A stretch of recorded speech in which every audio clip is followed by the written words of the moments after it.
hope that I'll be able to keep breathing through the course.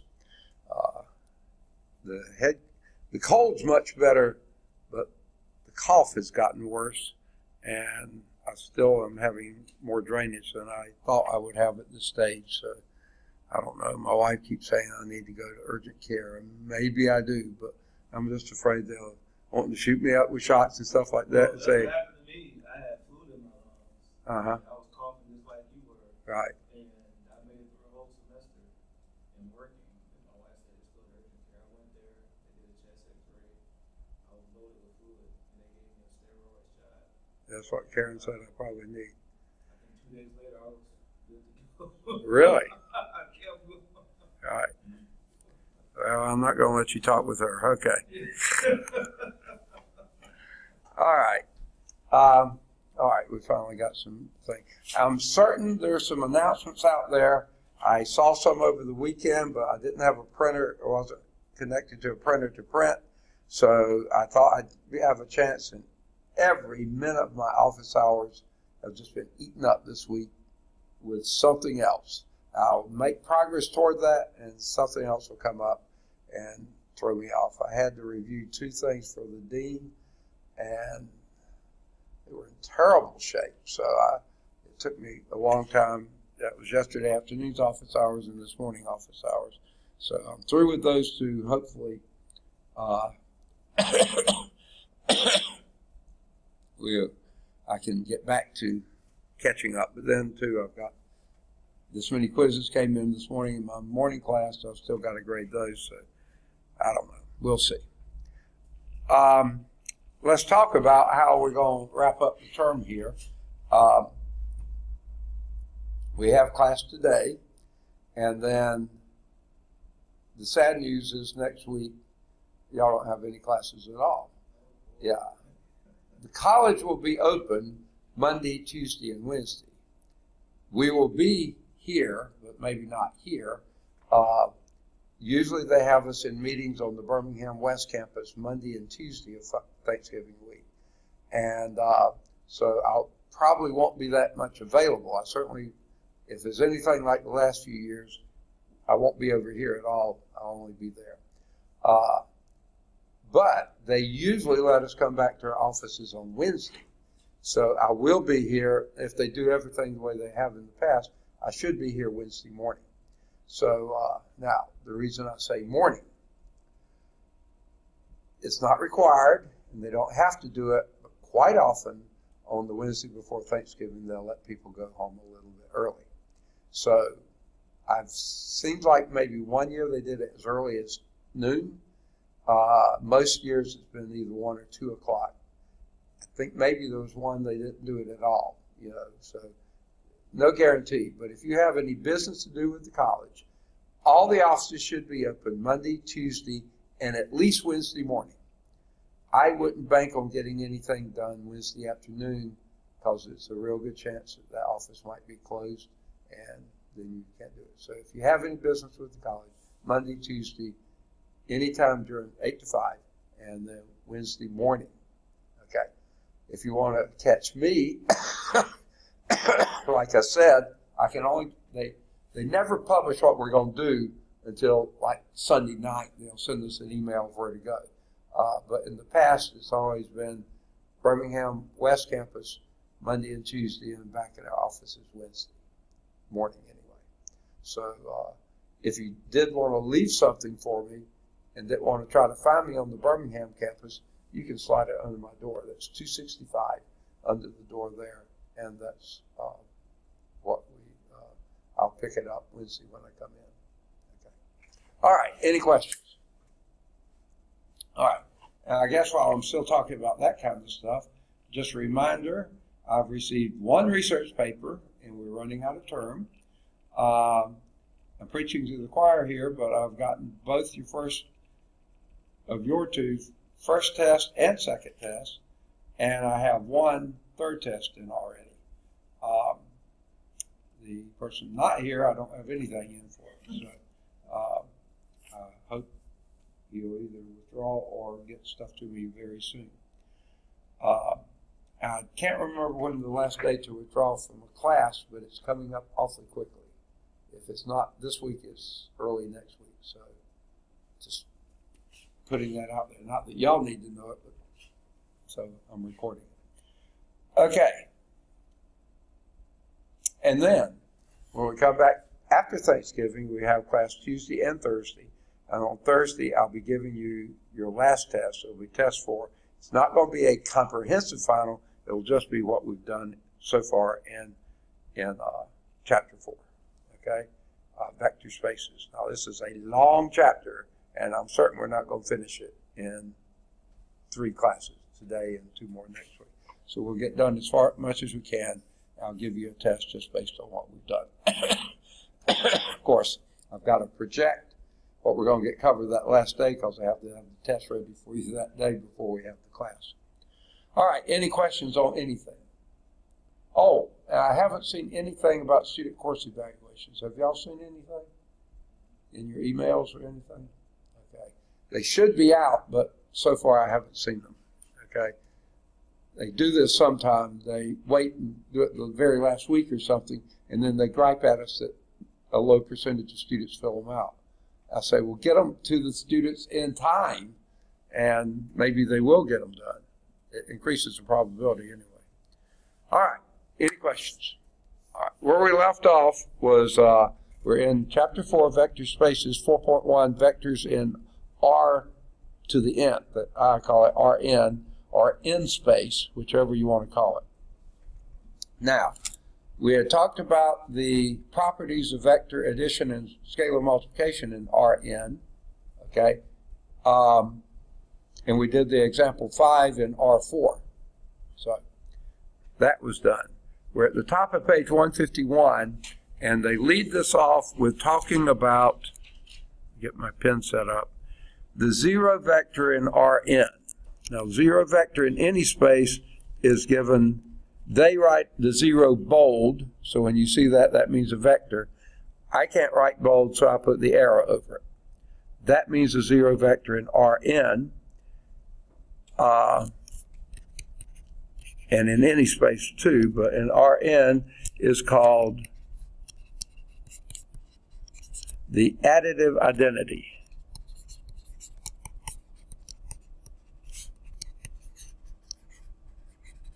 Okay? Why? Because anything you add to it comes out identically what it was before you added it to it. Okay? In Rn. That's an ugly N.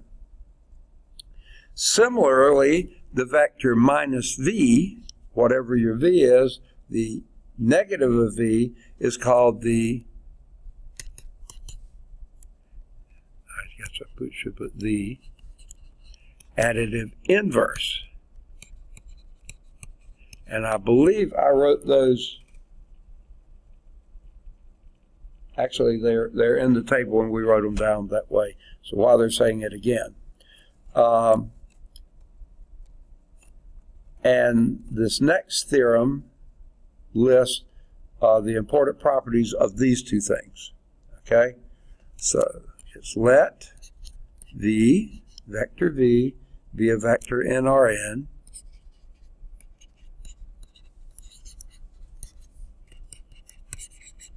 Now, again, that's in space, in dimensions.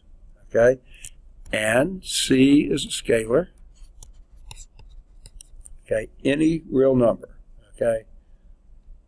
Then the following properties are true. First, the additive inverse, the additive identity is unique.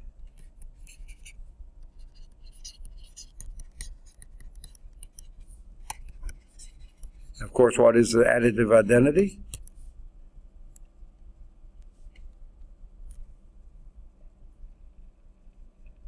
It's the 0 vector, okay? I'm going to put it here. I don't know why they don't. Is unique. There's only one of them for Rn. That would be 0, 0, 0, 0. As n zeros, that's it. That's unique. Okay? That is if v plus u, vector v plus vector u is equal to vector v, then you know that vector u has to be that unique zero vector. No choice, okay? There is no other thing you can add to a vector and still get the same value except the additive identity, and that's the zero vector. So also the additive inverse of v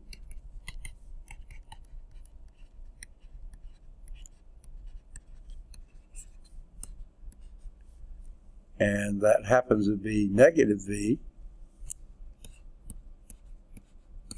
is also unique, okay?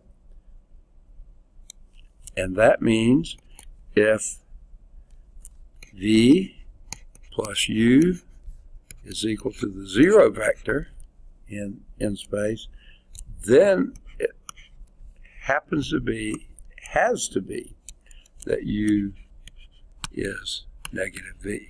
There is no other one out there that could be that. Okay. Number 3. If you multiply the number, the scalar 0, times vector v, guess what vector you come up with? The zero vector. Okay? Now, that's pretty obvious because to multiply any scalar by a vector, you can multiply it by every component in that vector. And if you have n components here in vector v, 0 times each of those is going to produce 0, 0, 0 n times, and that is a zero vector. Okay? Similarly, if you multiply any scalar c by the zero vector, it doesn't matter. It stays the zero vector. Okay? So, you can multiply the zero vector by 485,816,243 and a third, and you're still going to get the zero vector because every component in that is 0, and that huge number times 0 is still 0.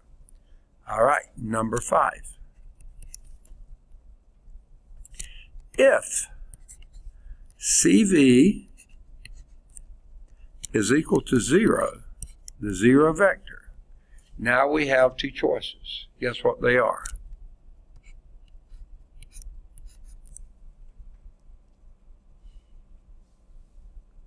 What can you conclude from that?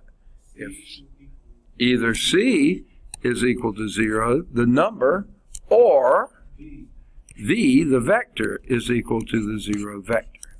One or the other. There's no other combination that you can get that when you multiply scalar by a vector that you can get all the components to be 0. So, number 6. I'm sorry, I can't breathe. This is, I think you'd find pretty obvious. The opposite of V is, guess what? V, exactly. Okay, the inverse of an inverse is this original vector. The inverse of an inverse vector is the original vector, okay, is V. Now, they do a little proof here, and they do both the first and second properties. Well worth your for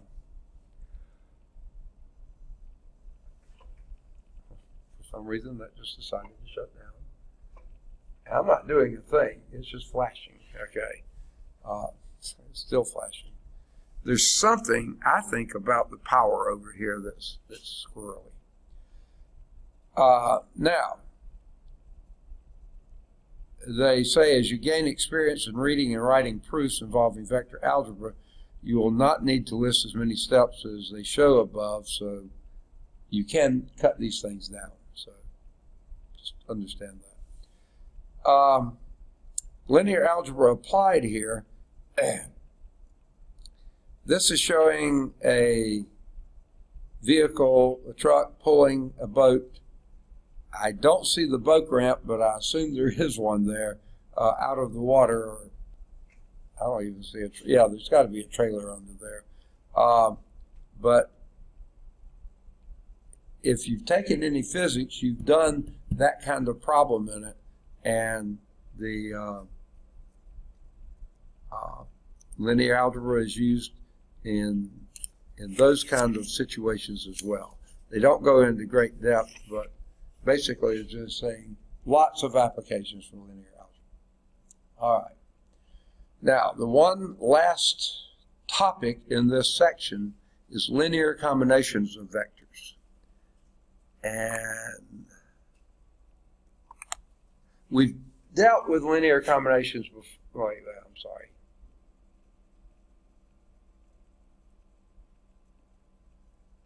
No, we may not have. I'm getting my differential equation class mixed up with this one. Okay, so forget what I was just about to say. I never said it. So anyway, an important type of problem in linear algebra involves writing one vector x as a sum of scalar multiples of other vectors.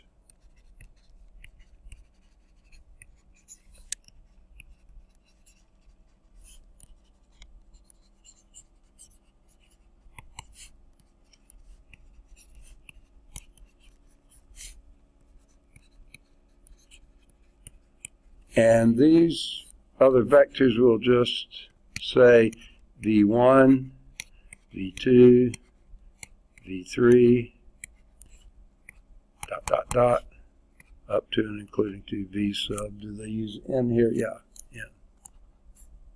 Okay. To express one vector x as a sum of scalar multiples of other vectors, say v1 through vn. And that means that you would say x is equal to, now it says scalar multiples, these are your c sub i's, okay? So for instance, that would be c1 times v1 plus c2 and it's sum, so we're putting plus signs in here, c2 times v2 plus c3 times v3 plus dot, dot, dot, all the way up to and including c sub n times v sub n. Okay. Now,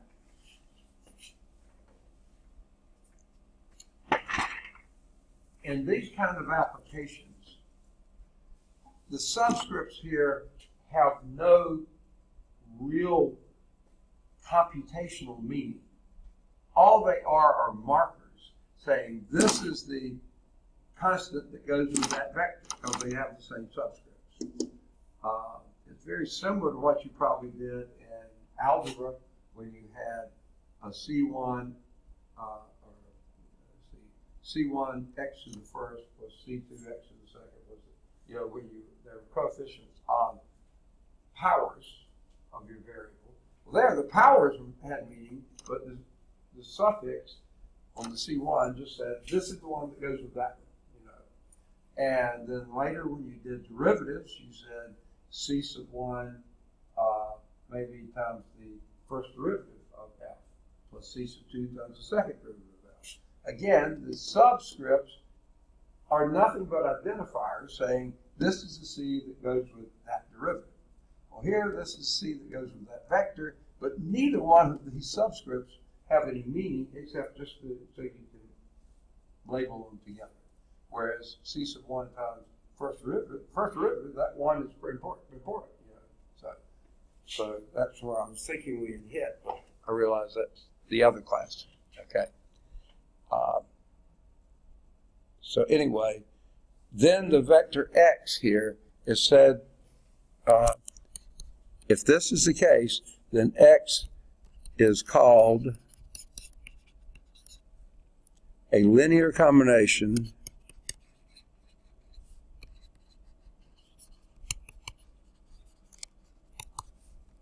of the vectors, I'm not going to write them again, that group of vectors up there, okay? V sub 1, V sub 2, up to V sub n, okay? Now,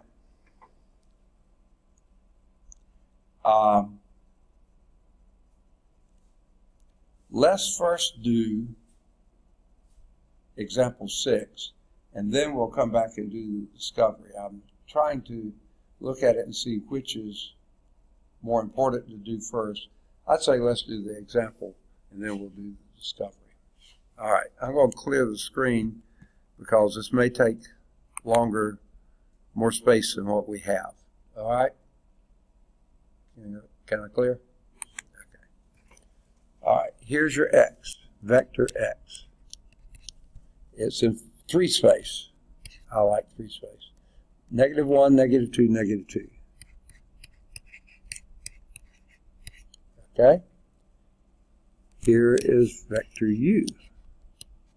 Hopefully it's in 3 spaces. Well, it is 0, 1, and 4. And here's vector v. It should also be in 3 spaces. It is -1, 1, 2. And vector w. Hopefully in 3 spaces. Well, yes it is. 3, 1, 2. All right. All these are elements of R3. Okay. It says find the scalars A, B, and C such that vector x is equal to C1. Wait a minute. No, I was looking at the line above it. I said, where did that come from? Okay. My eyes left the page. That would be x is equal to, I got to get my pen back. There we go. A, U, that's not necessarily Auburn, okay, plus B, V, plus C, W. All right. Now, that's what we've got. How do we do it? Well, it might not be a bad idea to write it down exactly. Here's vector x, so let's write it. -1, -2, -2 is equal to A times vector u is 1, 0, 1, 4. Okay, plus B times -1, 1, 2, plus C times 3, 1, 2. Okay. Now, if you would write an equation based on the 3 components, what would you get? You write -1 is equal to 0a, I'll leave that one blank, minus 1b plus 3c. Yay or nay? Yes, sir. All right. -2 is equal to, and I'm going to leave off the 1. I put it in there, but I realize that does look a little dumb. Just -b plus 3c. What would -2 A plus B plus C. Excellent. And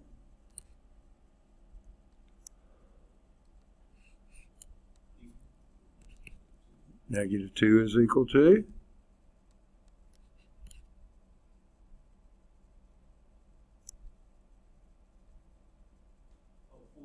4A plus 2B or not 2B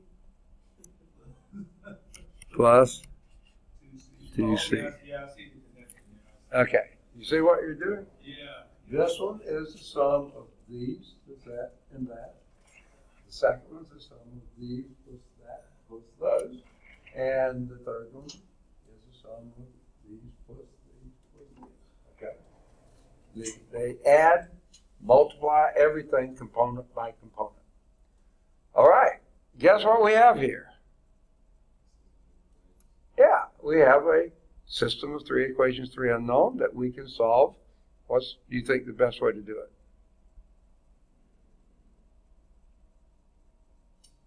know if anything beats good old Gauss-Jordan, does it? Let's do it as an augmented matrix and go to town. Let's flip it around a little bit, and what would that be? And can I also, while I'm flipping and changing things, write the second equation first? There's nothing special about the orders here. This is just a matrix operations, right? So why would I want to do that? Yeah, coefficient of A is 1. I want that on top. So what I'm going to do is 1, 1, 1, negative 2. Agreed or not? The second equation written as the top line of your matrix you're going to try to solve. What would the next one be? Well, no, let's start over here. Okay? 0, negative 1, 3, negative 1. I'm flipping them around. Okay? Third row would be timeout. Look at that third equation. What do you notice you can do to it? Sort of. Divide everything by 2. And that's legal, right? In most states, right? Okay. So that would be a 2, 1, 1, negative 1. Okay? Now, there's several ways you can go. I think the easiest is Gauss-Jordan, isn't it? Well, you decide. We could do Gauss or Gauss-Jordan. We could do row reduction or reduced row reduction. Whichever, which you want to do.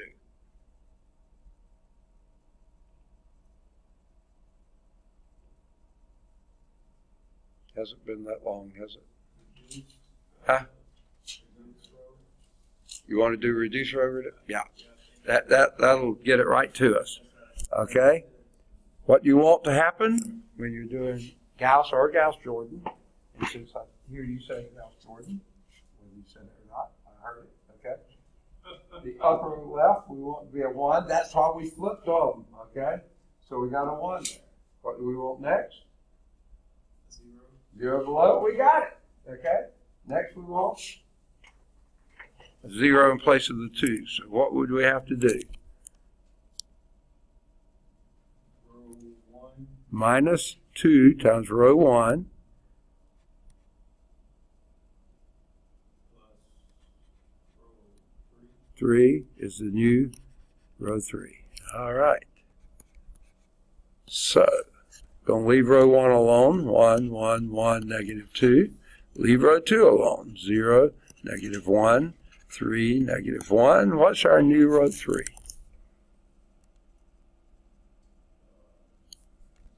0. Is it? Negative 2 times 1 is negative 2. Plus 1 is 1.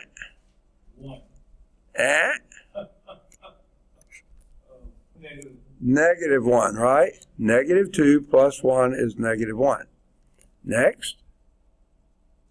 1 plus It's negative 2 times 1 is 2. negative 2. Negative 2. Plus 1 is Negative 1 again, right? And then the last one, negative 2 times negative 2 is 4. 4. Minus 1 is 3. Okay. Now, what do you want to happen next?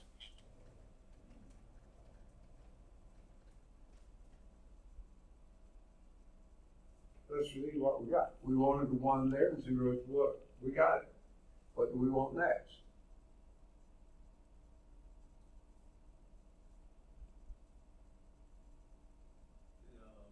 Negative 1 What do you want that to be? needs to be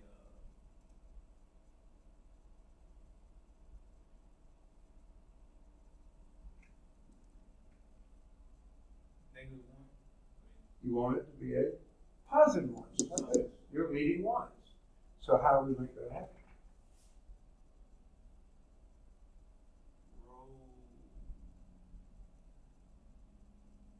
1 by row 2. Okay, don't use row 1. Just row 2. Just multiply it by -1. And that will make that become a plus 1, right? So I'm going to do it without writing it down. I'm going to make that a plus, that a minus, and that a plus. Done, right? Just multiply row 2 by -1. Or divide row 2 by -1. It does the same thing. Just change the sign. Okay? Now what? We've got our leading one here, the zeros below it. Now we've got a leading one, since we changed the sign. What do we want now?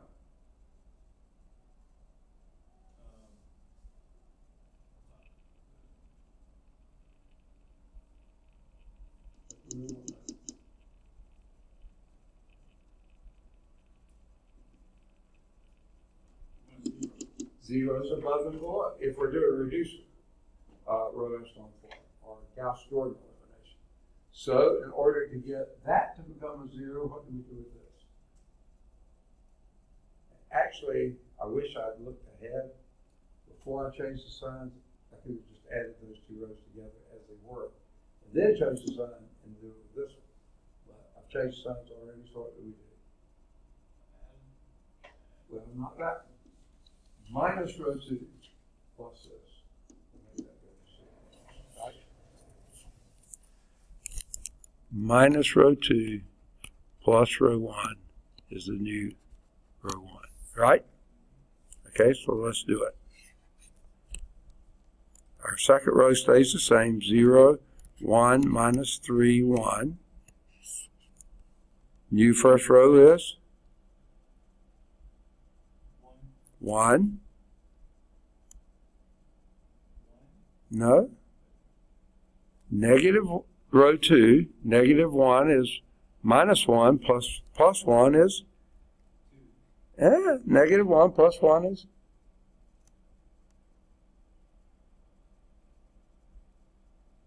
Okay. 0. Perfect. Okay. And then negative of -3 would be 3 plus 1 is? No, 3 plus 1. 4. Okay. And negative times a 1 would be a -1 minus 2 would be? No, -1 minus 2.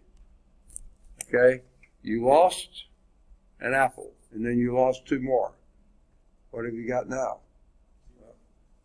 You got less than. You've lost 3 apples, right? So it's -3. Right? -3. Maybe I should say dollars, and that would make more sense, okay? All right, what do we want next? We have the leading one here. Yeah, 0 below it. Leading one here, we just created a 0 above it. What do we want to happen now?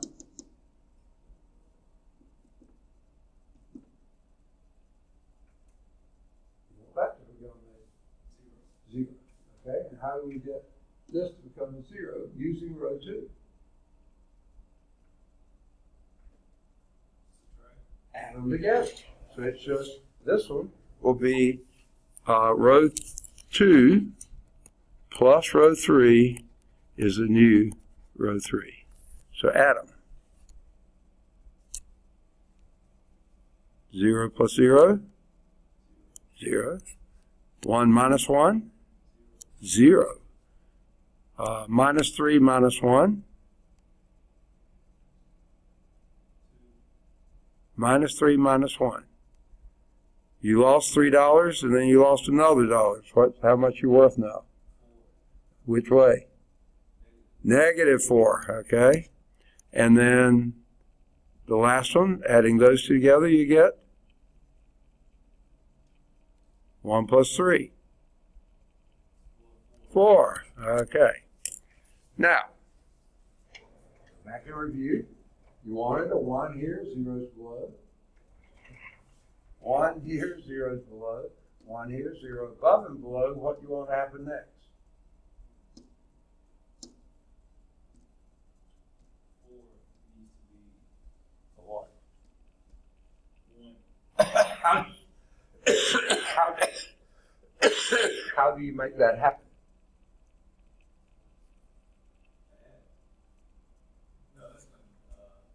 How do you make a -4 become a 1? Subtract. Yeah. Row. No. Okay. Now, actually, what I'm guessing you're about to say, if you did this row minus this row, that would give you a -1, but then you would change this. And we don't want to change that. Okay. Now, time out for just a moment. We do want that to become a 1, but before we do, notice here, same situation we had before.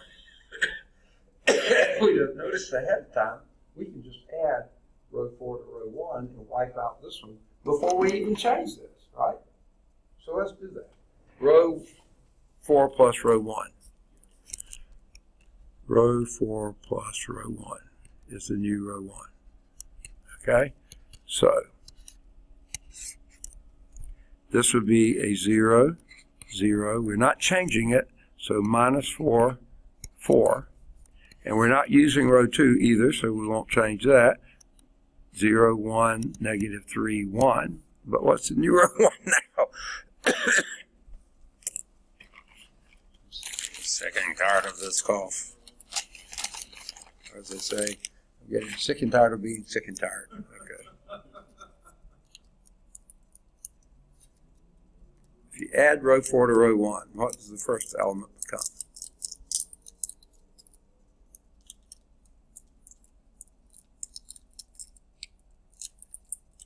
That's 0 plus 1. Yes. The first, I thought the beginning of the first row would be column 1 would be 0. That's what we want.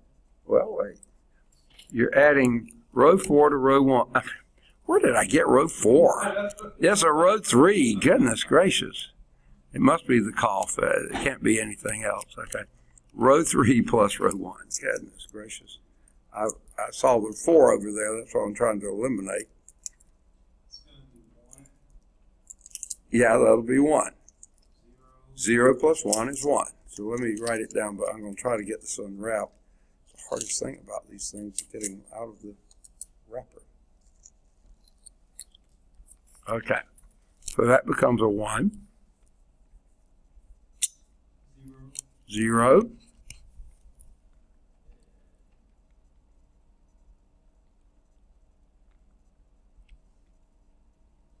0. 0. And Not -1. 4 minus 3 is? Now, time out a moment here too. We now know what A is.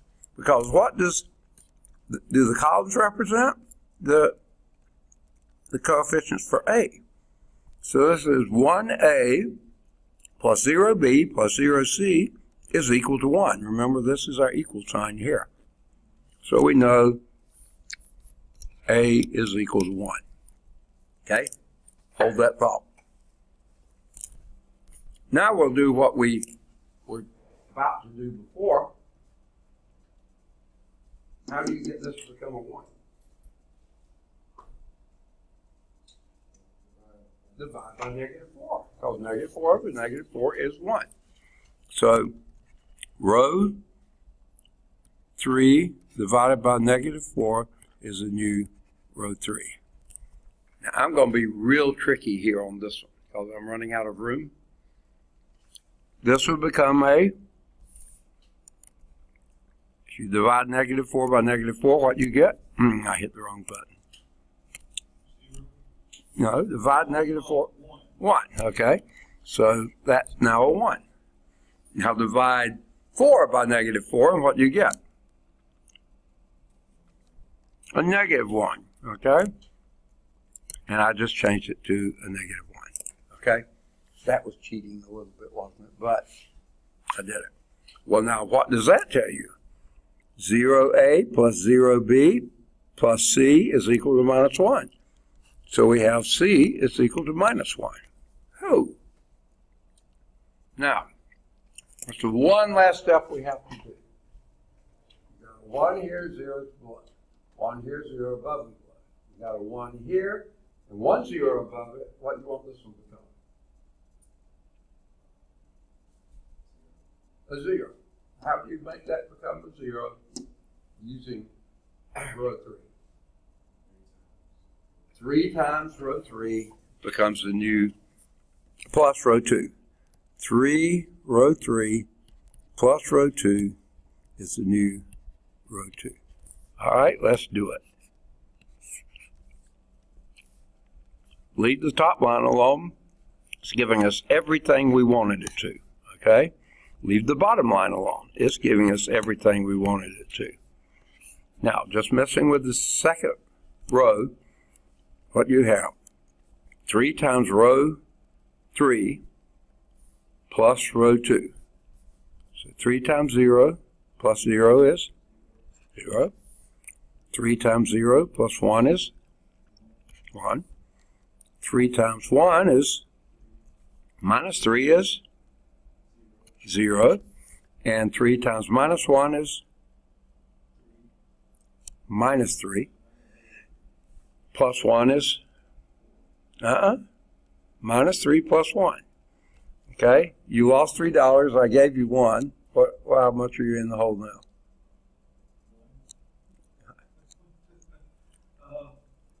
You're minus 3. You put $1 in the bank. And now what are you up to? Minus 2. Oh yeah, I don't want to bank with you. You're gonna rip me.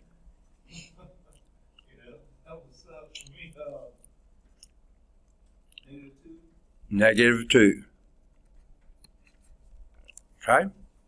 So this indicates that B is equal to negative 2.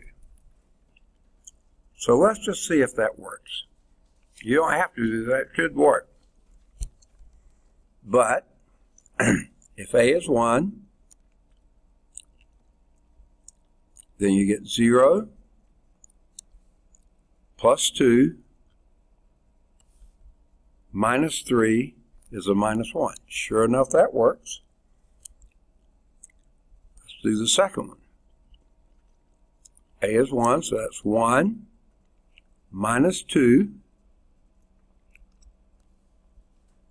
minus 1. 1 minus 2 is minus 1, and then another minus 1 would be minus 2. That works. Let's do the third one. A is 1, so that'd be 4 minus 2 times minus 2 is minus 4. That adds a 0. And then minus 1 times 2 is minus 2. Sure enough, that works. That's the linear combination.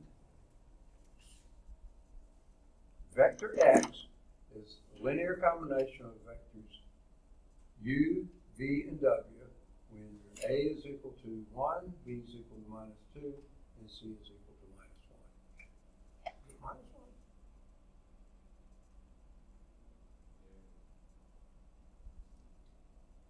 Yeah, it was. I just left off the minus 1. Sorry. Wow. I just checked it and it worked. How did I do that? Okay. I didn't write the minus 1 in that one. See, I just copied this row over. Okay, see how that works? So here we are doing linear combinations, and how do we do it? We go back and use our Gauss-Jordan elimination or Gauss elimination, either one. See, if you use Gauss elimination, then you have to do back substitution, which wouldn't be hard either. So, now, what they got? X is equal to, oh, I didn't write it down that way, so let me write it down. Vector X is equal to vector U minus 2 vector V minus vector W. That's what we just discovered. All right. Now I want to use vector addition and scalar multiplication and check that it worked. You will often find it useful to represent U as U1, U2, U3 up to UN if you're in Rn space as either a 1 by n row vector, row matrix or row vector, or an n by 1 column matrix or column vector. This approach is valid because the matrix operations of addition and scalar multiplication give the same results as corresponding vector operations. Okay? And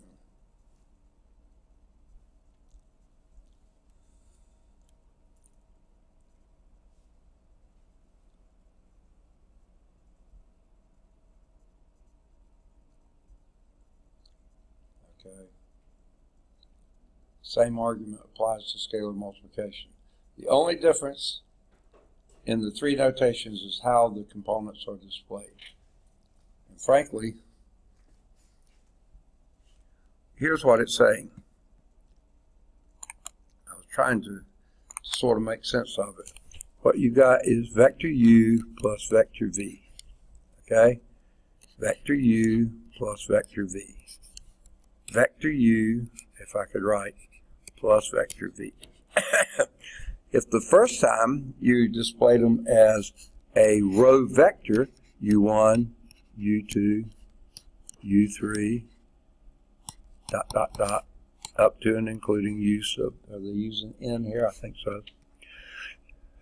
In space. So there's a vector, plus this vector would be v sub 1, comma v sub 2, comma, oops, components aren't vectors. These are just components. v3, comma, dot, dot, dot, up to v sub n. Okay? If you're adding those two vectors together, you get a row vector that's u1 plus v1, comma, u2 plus v2, comma, u3 plus v3, comma, plus dot, plus, sorry. That's a dot, dot, dot, not a plus dot, dot, dot. U sub n plus v sub n. Okay? That's what you get as a result. Now, if you're adding them as column vectors, then you would have had u sub 1, u sub 2, u sub 3, dot, dot, dot, u sub 4, plus v sub 1, v sub 2, v sub 3, dot, dot, dot, v sub n. I put 4 down there, that's an n. Okay.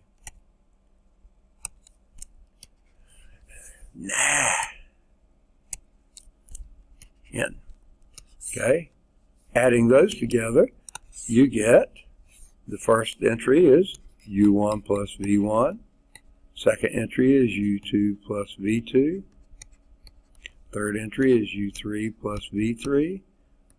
And dot, dot, dot, all the way down to u sub n plus v sub n. There is your resultant vector. And that's the same as if you're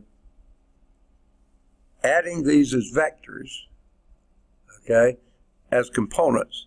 And this component is u1, comma, u2, comma, u3, comma, dot, dot, dot, comma, u sub n, plus v sub 1, comma, v sub 2, comma, v sub 3, comma, dot, dot, dot, 2, comma, v sub n. And if you're adding those, you add component by component. That gives you the vector u1 plus v1, comma, u2 plus v2, comma, u3 plus v3, v3, comma, dot, dot, dot, comma, u sub n plus v sub n. Okay. All that writing just to say, if you add the vectors component by component, you get this result. If you add them as vector plus vector, you're adding component by component, you get that vector. If you're adding them as a column vector, you add them component by component, you get that vector. This one's written horizontally, that one's written vertically, and this is just what's written as a vector. They're all the same. It's just how they're oriented. They're all the same. It's an awful lot of writing for something pretty simple. Well, that finishes 4.1. Any questions? Okay. I would do number 1. It can be found at calcchat.com. Either 3 or 5, they're both at CalcChat. 7 or 9, they're both at CalcChat. Any of the odds 11 through 15, they're all at CalcChat. 17's at CalcChat. Either any of the odds 19 to 23, they're at CalcChat.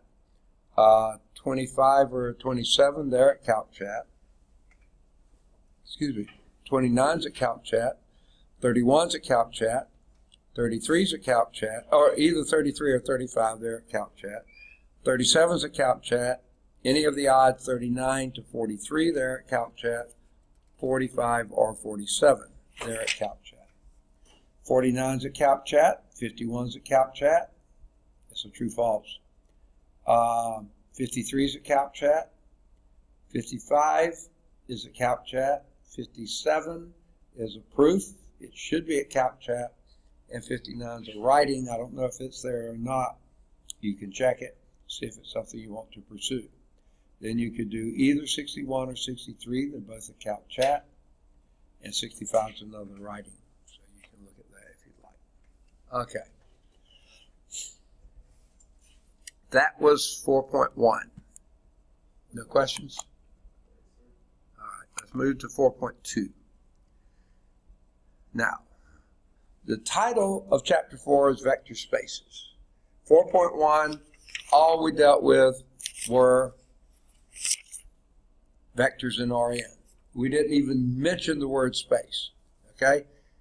4.2, same title as the whole chapter, Vector Spaces. So what we're going to do is define a vector space and recognize some important vector spaces. And this can be a pain in the neck sometimes, but it's doable. And we'll show that a given set, when a given set is not a vector space. And that can be a pain in the neck too, but it's usually worth it.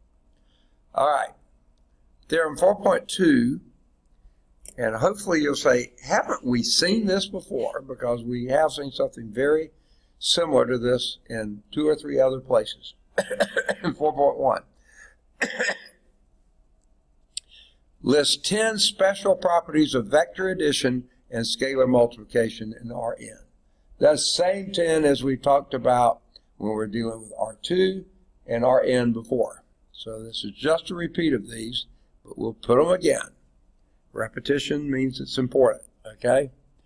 Now,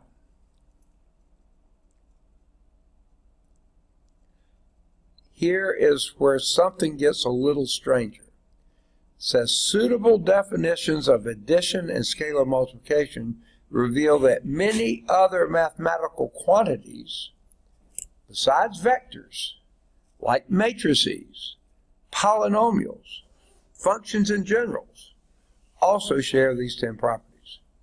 Any set that satisfies these properties, and these properties are also called axioms, seems like it should be axia, but they call it axioms, is called a vector space. And the objects in the set are called vectors, whether they're what we traditionally call a vector, whether it's what we usually call a matrix, whether it's what we usually call a polynomial, or what we usually call a function. In this context, they're vectors, okay? So it's a little bizarre. It is important to realize that the following definition of a vector space is precisely that, a definition. You do not need to prove anything because you're simply listing the axia or axioms required for vector spaces. This type of definition is called an abstraction. Yeah, right. Because you're abstracting a collection of properties from a particular setting, like Rn, or set of polynomials, or set of functions, or a set of matrices, okay, to form the axia or axioms of a more general setting. Okay. So, we're going to start with let V be a set on which two operations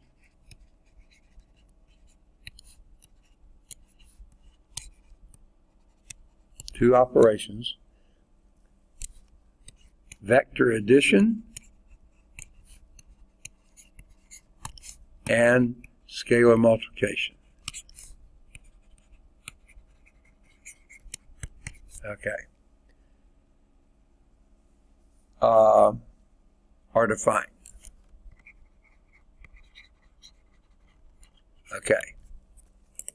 Now this gets to be a little strange at first.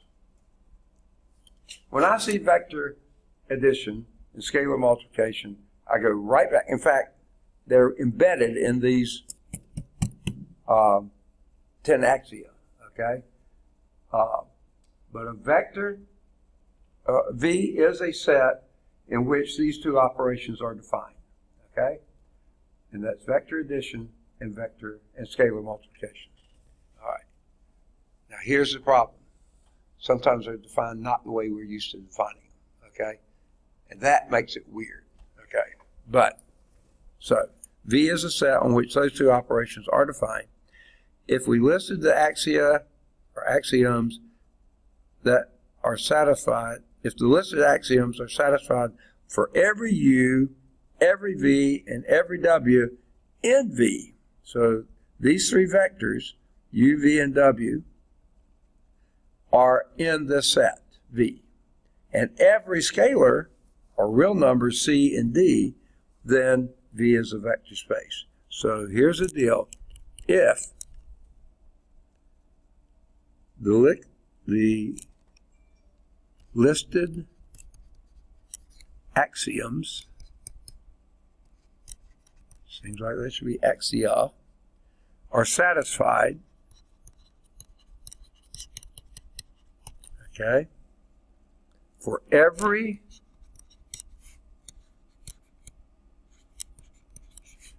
vector U, vector V, and vector W in V, in this space V, the set V, and every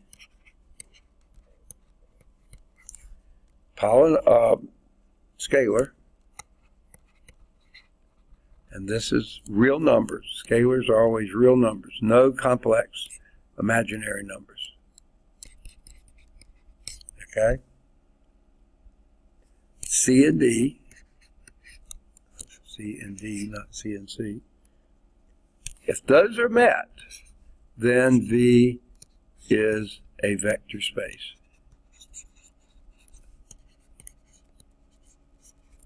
That's pretty ugly writing, but it's there. Okay. So here are the 10 axia. Okay.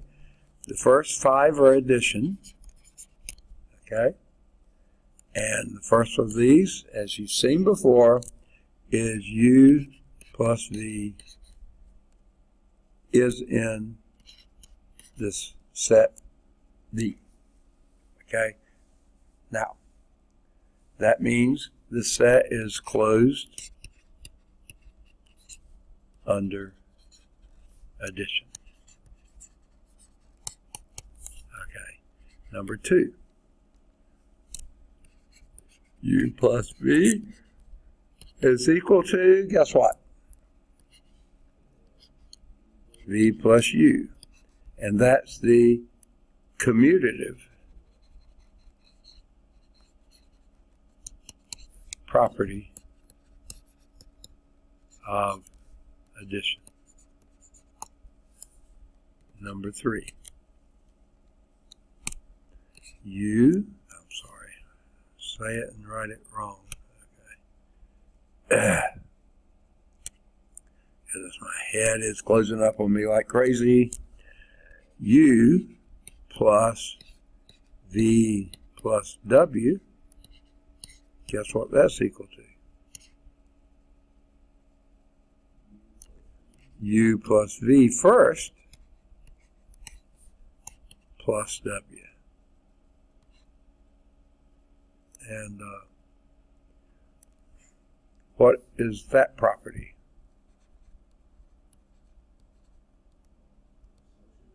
Associative.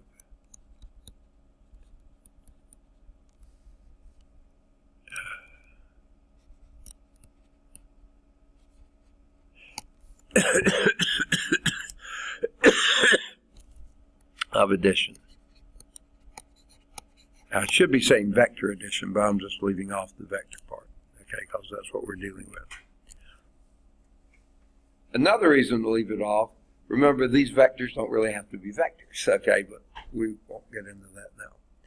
All right, now here's another big one. This set that we're dealing with has to have a zero vector, okay? Such that for every u in V,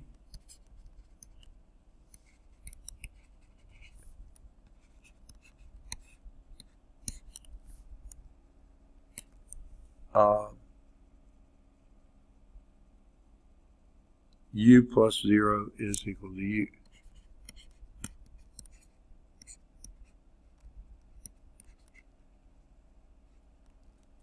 Okay. There has to be a zero vector in that set.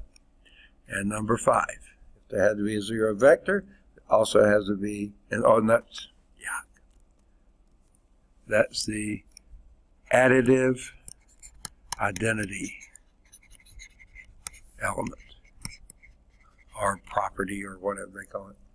They just say additive identity. And number 5 is for every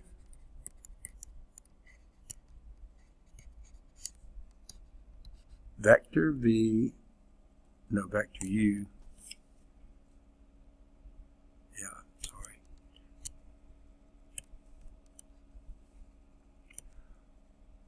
oh man, I can't get the pen right. For every vector u, almost wrote v again, in this set of vectors v, there is a vector, another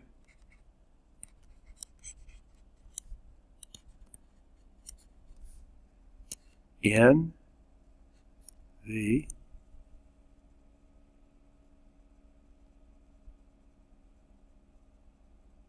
usually denoted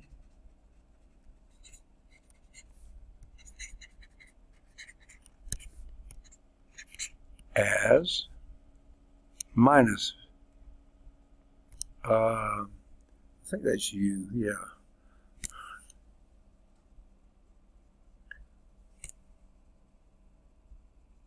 Oh yeah, no, another vector in V, denoted as minus u,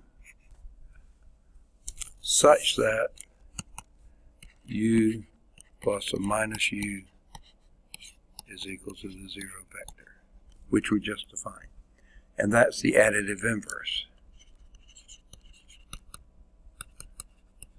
Additive inverse. Number 6. I get so sick of these. These are now your scalar multiplications. Those are your addition. Here's scalar multiplication. Number 6. Cu is also in V. That's closed under scalar multiplication. Okay. 7. C times U plus V. Remember, both of these are in your vector space. What you reckon that would be?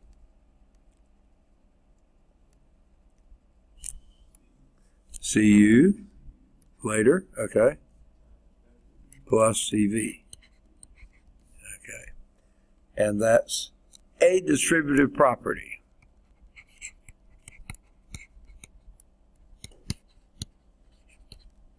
I'm going to say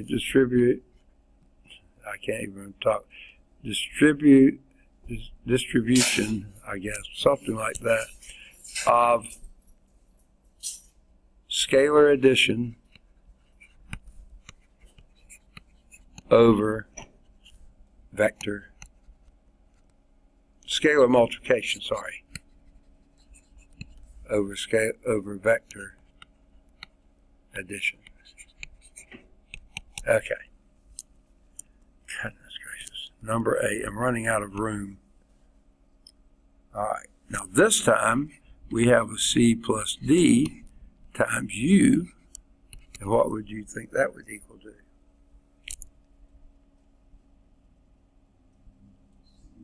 CU, just like we had before, later, plus DU. Okay. And that's this distribution of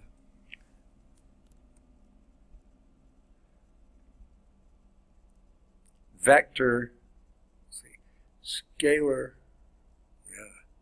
vector, scalar multiplication over scalar addition.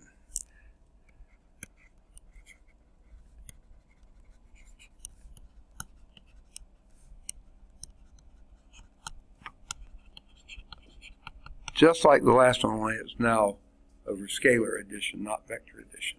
Now, 9. If you had a C times a DU, that would be the same as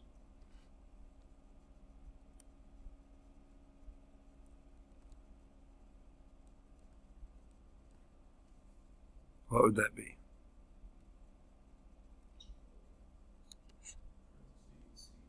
C times D times U.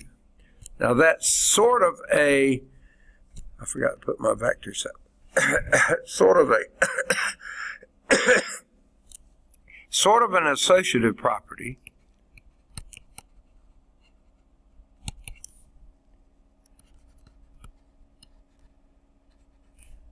with two scalars and one vector. That's a bit bizarre, but that's what you wind up with. And then the last one is 10. And that one's pretty easy. 1 times U is equal to U. Me? Okay. And that's multiplicative identity element. They just say multiplicative identity. Oh my. They got it wrong, didn't they? They said scalar identity. What? I don't think that's it. I think you say multiplicative identity. All right. Now, the question that I would hesitate to say is, do you have to do all 10 of these for every vector space to verify it is? After a while, you'll see, no, you can get by with less, okay? But to begin with, let's do it. Now, what have we got? Only about 4 or 5 minutes? 5 minutes. All right, let's see if we can do example 1. You're going to have to remember these because I can't leave them up here. I don't have room to write, okay? Let's do R2 with the standard operations and see if that's a vector space, okay? The set of all ordered pairs of real numbers in R2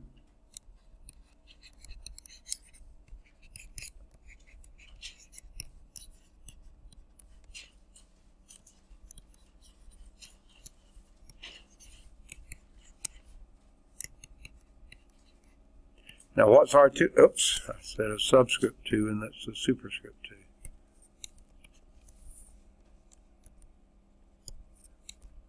What is R2, by the way?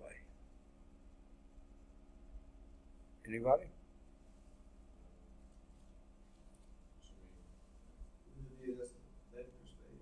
It is a vector space. It's a plane. Two-dimensional space. It has length and it has width. No depth. Length and width. That's all. It's a plane. That's a plane. That's a plane. You know, the tabletop's a plane. You know, this little thing right here is a plane. Okay. So, it's a plane. Only 2 dimensions. Okay?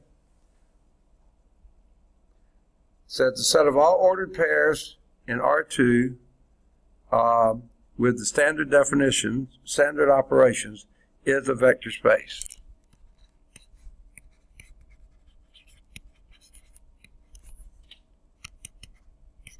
I'm going to call vector space VS from now on, so I don't have to write it all out. It's a vector space. Okay, it says to verify this, let's look back at theorem 4.1. And you see that every one of these things was in theorem 4.1. It was, these 10 showed up there too. Okay? Vectors in this space have the form V is equal to, I like to do an angle bracket, they don't, V1, comma, V2. Two-dimensional space. Okay? Now,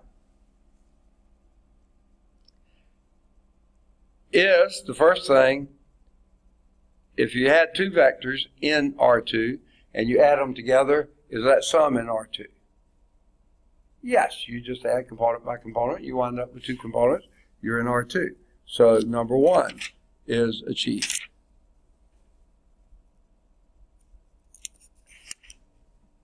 I'm sorry. All they do is say, yeah, look back at table 4.1 and they're all there. So yeah, this is a vector space. That was about as cheap a shot as I think you could get, you know. Just go back and look at the table. Every one of these were verbatim there, only we're only talking about R2. So that's it. That was example one. Yeah. And example two is just about the same thing. It's Rn with standard operations as a vector space. And sure enough, go back to table theorem 4.2, every one of those was listed. So we don't need to do a thing. They're there. Now, the next three examples describe vector spaces in which the basic set, that's pretty interesting terminology there, V, does not consist of ordered n tuples. Okay? Each example describes a set V and defines a new, the two vector operations. And to show that it's a vector space, you must verify all 10 axia.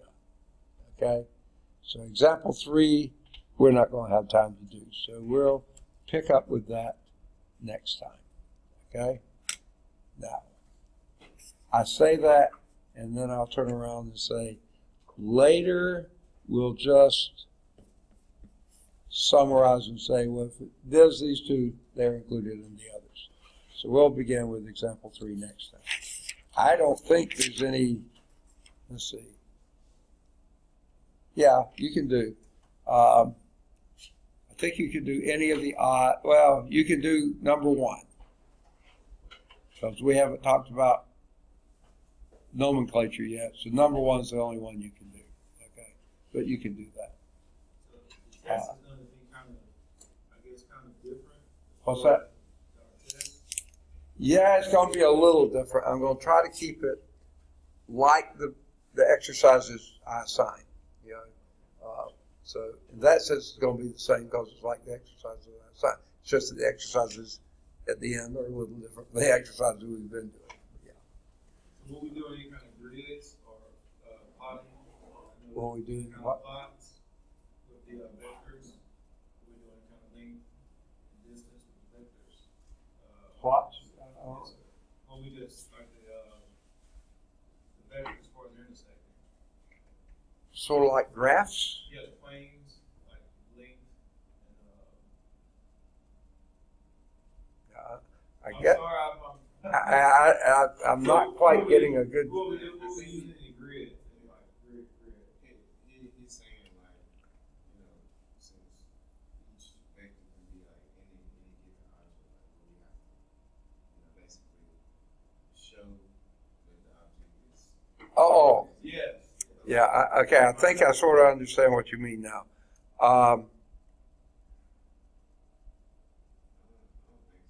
Yeah, it's not going to be quite like, in that sense, I sort of now combining the two questions together, probably not quite like that, but you're going to have to be using these definitions and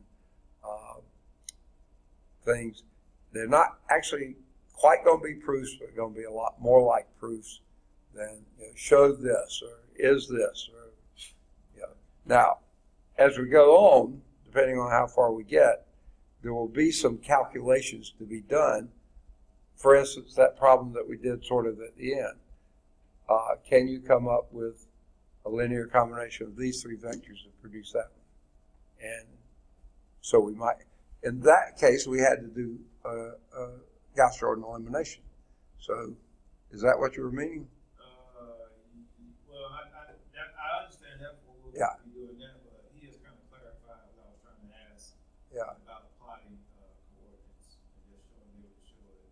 Yeah. I think this topic is kind of like, it can kind of fly over your head, but I feel like it's like an application or something. Like Yeah. Maybe like, I really don't know, but I'm just gonna guess. It might Yeah. have something to do with like tensor calculus or something. Yeah. Like, it could be applied to something. Yeah, these next three examples we do may start to drive you crazy until you sort of see the connection. Like the next one, we're going to define a vector space that are made up of 2x3 matrices. That's not a vector that I've ever heard, but that's in this chapter, that's what's known as a vector space. Then we'll do polynomials, and then we'll do functions, okay, as in calculus. So that's the part that's really, really different, you know. Now, well, we'll see as we go. And again, so far the homework exercises aren't looking just like the others. So in that sense, probably not quite the same. But as we go on, depending on how many sections we get, I don't think we're going to get far enough. If we get to 4.4, there could be some more. No, that's still, it's mostly going by definitions. So yeah, they will look a little different. But they'll look like your homework exercises. That's why it's important to do those. Not very good at